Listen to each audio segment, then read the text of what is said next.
स्वागत है आप सभी लोगों का आपकी इस चैनल जेके एग्जाम्स में। आज का जो हमारा लेक्चर रहने वाला है लेक्चर नंबर 5 और हम पढ़ रहे हैं political and physical divisions of India, जिसमें हमने पहले से स्टार्ट किया है।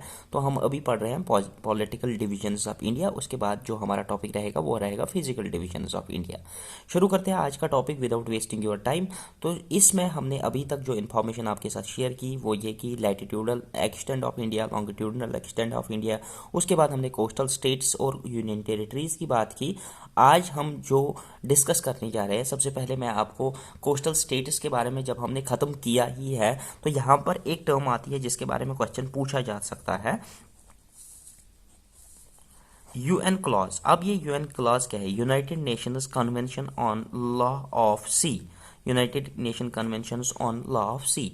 तो ये एक convention on laws of sea भी कह सकते हो। तो ये एक कन्वेंशन है जिस तरीके से, फॉर एग्जांपल अगर हम इंडिया को देखेंगे, ये हमारा इंडिया है, तो इसका यहाँ से मारटाइम बाउंड्री जिसको भी हम कह सकते हैं, यहाँ वाटर रिसोर्सेज जो इसके आसपास है उस पे इंडिया का कितना हक रहेगा, वो असल में इन लॉज की तरफ से डिटरमाइन किए गए हैं कि हमारा वाटर कहाँ तक है, हम समंदर में कहाँ तक एक्सटेंड कर सकते हैं अपनी बाउंड्री, जिसको हम मारटाइम बाउंड्री भी कह सकते हैं, तो वो कहाँ तक रहता है।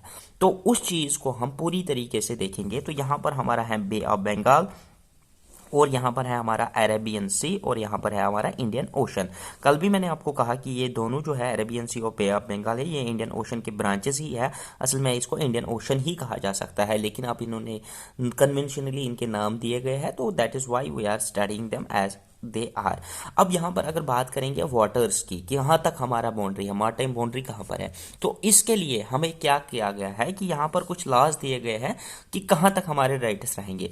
तो एज पर these up to 200 nautical miles, 200 nautical miles. अब इसमें ये क्वेश्चन नहीं है कि आप 200 नॉटिकल माइल्स, इसमें थोड़ा सा गहराई के साथ देखते हैं ये 200 नॉटिकल माइल्स क्या है, किस तरीके से है।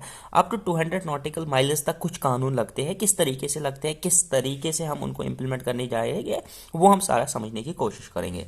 200 नॉटिकल माइल्स अगर देखेंगे, ये नॉटिकल माइल्स नया टर्म आ गया, पहले इसी को डिकोड करते हैं, फिर इस 200 को देखने की कोशिश करेंगे।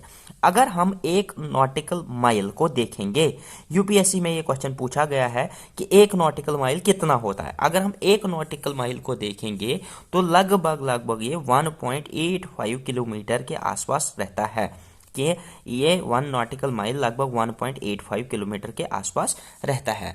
अब अगर हम 200 नॉटिकल माइल्स का देखेंगे, 200 नॉटिकल माइल्स लगभग कितना किलोमीटर होता है, तो ये लगभग 370 किलोमीटर के आसपास रहता है। मोर एग्जैक्टली अगर बात करेंगे 370.4 किलोमीटर्स तक रहता है। तो अगर हम अपने इंडिया से यहाँ से स्टार्ट करेंगे तो 370.4 किलोमीटर जहाँ तक आएगा, वहाँ तक हमारे कुछ कानून लगने वाले हैं। किस तरीके से है वो हम बाद में डिस्कस करेंगे। फिलहाल नॉटिकल माइल्स हमें समझ में आ गया। अब यहाँ पर देखो किस तरीके से हम इसको डिफाइन करने जा रहे हैं, वो चीज़ आपको समझने की कोशिश करनी है। अब यहाँ पर देखो क्या है, इस एरिया को जो यहां से स्टार्ट होके अप टू 200 नॉटिकल माइल्स तक आता है, इसको हम ईईजेड के नाम से जानते हैं। अब इसका माने क्या होगा, एक्सक्लूसिव इकोनॉमिक जोन के नाम से जानते हैं। एक्सक्लूसिव इकोनॉमिक जोन क्या होता है, इसके बारे में पूरी तरीके से डिस्कस करते हैं। ये क्या होता है, ईईजेड आपको पता होना चाहिए। वेल बेसिकली मैं आपको कुछ टर्मिनोलॉजी, जैसे हम इंग्लिश सीखते हैं तो हमें इंग्लिश की वोकैब पता होनी चाहिए, मैथ सीखते हैं तो मैथ में प्लस एडिशन ये वहाँ का वोकैब है। तो वो वोकैब जब हमें समझ में आ जाता है तो वो लैंग्वेज, वो सब्जेक्ट हमें डेवलप हो जाता है। इसी तरीके से जहाँ तक हम इस चीज को सीखने जा रहे हैं तो इसमें कुछ टर्म्स है, जैसे मैंने आपको एक टर्म बताई नॉटिकल माइल्स। अब ये नॉटिकल माइल्स हमने थोड़ी देर बाद पहले डिस्कस किया कि ये इतना होता है। इसी तरीके से अब मैंने एक और टर्म बताई ईईजेड। अब इसका माने होता है एक्सक्लूसिव इकोनॉमिक जोन। अब ये क्या होता है, धीरे धीरे ये भी आपके जहन में आ जाएगा, फिर आप इस पर पूरी तरीके से डिस्कस कर सकते हो। देखो क्या है, अब यहां पर अगर देखा जाए तो इस चीज को पूरी तरीके से कोशिश करते हैं कि किस तरीके से समझना है। तो इसके लिए हमें क्या करना है, कुछ चीजें पहले बेसिकली अपने आप को क्लियर करनी है।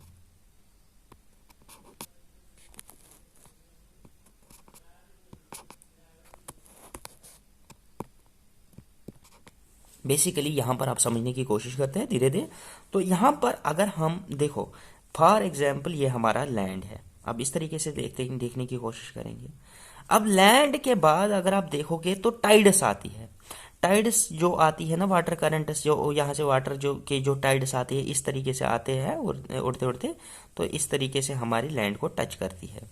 अब इन टाइड्स के दो टाइप्स होते हैं, एक को बोलते हैं हम हाई टाइड और दूसरे को बोलते हैं लो टाइड। अब ये देखो, हाई टाइड और लो टाइड हमें समझने की कोशिश करनी है तो हमें EEZ समझ में आ जाएगा।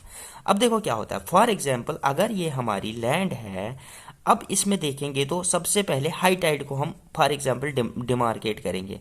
मान लो यहां पर एक हाई टाइड बनी, ठीक है, उसके बाद में यहां पर एक लो टाइड बनती है, ठीक है, ये इस तरीके से टाइड्स बनती हैं। तो हमें जो EEZ डिमार्केट करना होता है वो हमें लो टाइड लाइन से डिमार्केट करना है। यहां से हम इधर जाएंगे और EEZ डिमार्केट करेंगे। तो पहला पॉइंट जो आप इसमें डिनोट करोगे कि EEZ exclusive economic zone, exclusive economic zone is measured या demarcated from low tide line. तो कहां से नापा जा सकता है, लो टाइड लाइन से हम इसको नापते हैं। पहला पॉइंट जो आपको याद रखना है, आल्सो कॉल्ड एज, ये लो टाइड लाइन को also called as base line भी कहा जाता है, ठीक है, इसको बेस लाइन भी कहा जाता है। तो पहला पॉइंट जो हमने सीखा कि हम EEZ पढ़ने जा रहे हैं। EEZ मैंने आपको कहा कि अप टू 200 नॉटिकल माइल्स होता है। कहाँ से होता है, बेस लाइन से होता है या लो टाइड लाइन से होता है। तो बेस लाइन यहाँ पर है, ये हाई टाइड लाइन है, ये लो टाइड लाइन है। लो टाइड यहाँ पर उठती है तो यहाँ पर से ही हमें डिमार्केट करना है अप टू 200 नॉटिकल माइल्स। तो यहाँ से यहाँ तक अगर हम डिस्टेंस मेजर करेंगे तो ये यहाँ से यहाँ तक 200 नॉटिकल माइल्स होते हैं। अब असल में क्वेश्चन है कि व्हाट इज EEZ। EEZ क्या होता है, इस एरिया को हम जो यहाँ तक वाटर में तक यहाँ तक आएगा 200 नॉटिकल माइल्स तक, इसको हम EEZ कहेंगे। अब ये एक्सक्लूसिव इकोनॉमिक जोन क्या होता है, इसमें रिसोर्सेज, जितने भी वाटर में रिसोर्सेज होंगे, फॉर एग्जाम्पल ऑयल वगैरह जितने भी रिसोर्सेज होंगे, या फिशेस वो भी रिसोर्सेज हैं, या कोई भी चीज़ जो समंदर में है 200 नॉटिकल माइल्स तक, वो रिसोर्सेज और कोई भी एक्टिविटी कर सकती है। Activity belongs to country. For example अगर इंडिया का EEZ है तो इसके रिसोर्सेज और इसमें जो भी एक्टिविटी करेगा इंडिया, तो वो बिलोंग किसको करेगा, इंडिया को ही। इसमें बहुत सारे इश्यूज रहते हैं, जैसा आपका क्वेश्चन यहाँ पर ये होना चाहिए कि अगर दो कंट्रीज पास पास में है तो वहां पर दोनों कंट्रियों का शेयर होता है। तो इसके लिए दो चीजें हैं, अगर आपस में मतलब ओवरलैपिंग होती है दो कंट्रीज को, तो ये इशू आपको यहाँ पर समझना है। तो यहाँ पर उस वक्त ट्राइब्यूनल्स का जरूरत पड़ता है। अब ट्राइब्यूनल, कौन सा ट्राइब्यूनल, हमारी कंट्री का बेसिक ट्राइब्यूनल नहीं लगेगा वहां पर दो कंट्रियों का ट्राइब्यूनल लगता है। किस तरीके से होता है, पहली चीज जो होती है ना इसमें, पहला चीज वो होता है बायलैटरल नेगोशिएशन। बायलैटरल नेगोशिएशन, दोनों कंट्रीज आपस में फैसला करेंगे, भाई तेरा इतना मेरा इतना, काम खत्म। दूसरा जो इसमें आता है वो आता है ट्राइब्यूनल। इसके लिए आता है international tribunal on law of the sea, international tribunal on law of sea, IT LOS इसमें ट्राइब्यूनल का काम करता है। International tribunal on law of sea वो डिमार्केट करके देता है। तो यहाँ इसके बाद अगर इससे भी प्रॉब्लम होता है तो थर्ड चीज जो इसमें आता है उसको बोलते हैं कोर्ट ऑफ आर्बिट्रेशन या permanent court of arbitration. Permanent court of arbitration, तो परमानेंट कोर्ट ऑफ आर्बिट्रेशन ये मसले सेटल कर सकता है। अब आपको क्वेश्चन यहाँ पर इस तरीके से बन सकता है, if there is an issue on EEZ between the two countries, which are the possible ways by which this issue can be solved।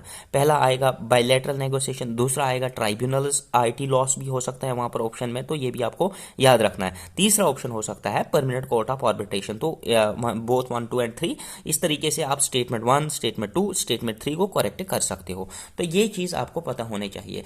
India और अब यहाँ पर इशू है 2014 में क्या हुआ कि इंडिया और बांग्लादेश के बीच में EEZ का इशू आ रहा था। तो वो हमने कहां से मतलब सॉल्व करवाया, वो परमानेंट कोर्ट ऑफ आर्बिट्रेशन से सॉल्व हो गया, इंडिया और बांग्लादेश।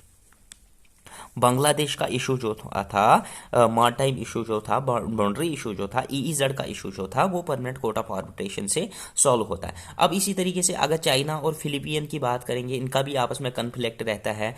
तो फिलीपीन ने वहां पर जीता था परमानेंट कोर्ट ऑफ आर्बिट्रेशन में, लेकिन चाइना ने रिफ्यूज किया, क्योंकि मतलब they are like the big brothers in this neighbourhood. अब इसके आगे अगर कोशिश करेंगे समझने की, तो आगे चलते हैं, आगे देखते हैं क्या आता है। थोड़ा सा और डेप्थ में जाएंगे इस वाले पोर्शन को जो हम पढ़ रहे हैं। देखो हमने क्या कहा, ये हमारा टेरिटरी है, मतलब यहाँ तक हमारा लैंड है। फिर इसके बाद क्या बोला, यहाँ तक हाई टाइड है, ठीक है। इसके बाद क्या आता है, लो टाइड आता है। सर लो टाइड आ गया, इसको हम बेस लाइन भी कह सकते हैं। बेस लाइन से क्या होता है, 200 नॉटिकल माइल्स तक हमारा, अप टू 200 नॉटिकल माइल्स तक हमारा ईईजेड आता है, एक्सक्लूसिव इकोनॉमिक जोन। लेकिन अब इसमें भी थोड़ा हिस्सा है। देखो अगर हम लो टाइड लाइन से जाएंगे आगे चलकर और up to 12 nautical miles, 12 nautical miles तक चलेंगे, 12 ही, खाली 12 नॉटिकल माइल्स तक यहां तक चलेंगे, तो इसको हम बोलते हैं, इस वाले हिस्से को जो यहां पर आता है, ये वाला हिस्सा, इसको हम क्या कहेंगे, इसको हम कहते हैं टेरिटोरियल वाटर। Territorial water. अब ये टेरिटोरियल वाटर क्या होता है, कौन सा वाटर होता है, तो इसको हम पहले बोलते हैं टेरिटोरियल वाटर। ये वो वाला हिस्सा होता है जो कंट्री की सॉवरियनिटी के लिए, सॉवरियनिटी के लिए और कंट्री की सिक्योरिटी रीजन से इंपॉर्टेंट रहता है। सॉवरियनिटी और सिक्योरिटी रीजन से इंपॉर्टेंट रहता है, इसीलिए यहां पर वो सारे कानून लागू होते हैं जो लैंड पे होते हैं। All laws are same as that of land। जो हमारे ज़मीन पे कानून लगते हैं वो कानून सारे यहाँ पर टेरिटोरियल वाटर में लगते हैं। तो अगर इसको देखा जाएंगे लगभग कितना किलोमीटर है, ये 22 किलोमीटर है, लो टाइड लाइन से लगभग 22 kilometre, 12 nautical miles is something equal to 22 kilometre. अब यहाँ से अगर हम और यहाँ से और 12 नॉटिकल माइल्स आगे शिफ्ट करेंगे, यहाँ से यहाँ तक और 12 नॉटिकल माइल्स हम आगे चले, तो इसको हम क्या कहते हैं, इस वाले जोन को हम कहते हैं कंटेजियस जोन। अब ये कंटेजियस जोन क्या होता है, अब इसके बारे में बात करेंगे। इधर क्या होता है, इधर कुछ अलग लॉज लगते हैं। इधर कंटेजियस जोन की अगर बात करेंगे, कंटेजियस जोन में क्या होता है, इधर कुछ इंपॉर्टेंट लॉज लगते हैं। सबसे पहले कस्टम ड्यूटी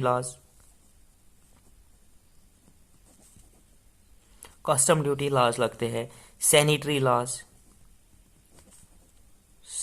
लॉज। तीसरा जो इसमें आता है, इमिग्रेशन लॉज यहां पर लागू होते हैं। तो ये चीजें यहां पर कंटेजियस जोन में लगते हैं। उसके बाद हमारा रिसोर्स रहता है, उसके बाद हमारे कंट्री के लॉज यहां पर एप्लीकेबल हो या ना हो, लेकिन ये रिसोर्स हमारा होता है। इसमें कोई और कंट्री नहीं आ सकती है रिसोर्सेज निकालने के लिए। अब यहां पर सवाल होता है कि अगर कोई इसके बाद कोई एरिया आता है, 200 नॉटिकल माइल्स के बाद आता है, 200 नॉटिकल माइल्स के बाद कोई एरिया आता है, यहां पर भी ओशन है, फॉर एग्जाम्पल इस ओशन में, इस वाले एरिया में फॉर एग्जाम्पल रिसोर्सेज है। इन रिसोर्सेज को कैसे निकाल सकते हैं, कौन कंट्री निकालेगी, तो इसके लिए क्या है कि इसके लिए हमने ISA इंटरनेशनल सी बेड अथॉरिटी बनाई है। तो उसको हमें कुछ कॉम्पेंसेशन देनी पड़ती है। कोई भी कंट्री जाएगी इंटरनेशनल सीबेड अथॉरिटी के पास, तो वो उसको कॉम्पेंसेशन दे देगी और रिसोर्सेज का परमिशन ग्रांट करेगी, और वो रिसोर्सेज वहां से वो निकाल सकता है। उसके लिए international seabed authority look after करती है, जो फार फ्लंग एरियाज होते हैं, रिसोर्सेज होते हैं, उनको देखने के लिए। आई होप कि ये आपका ईजेड क्लियर हो गया होगा, नॉटिकल माइल्स वाला कंसेप्ट क्लियर हो गया होगा। तो नेक्स्ट वीडियो में हम डिस्कस करेंगे पूरी तरीके से इंडिया का बाकी वाला हिस्सा जो रह रहा है।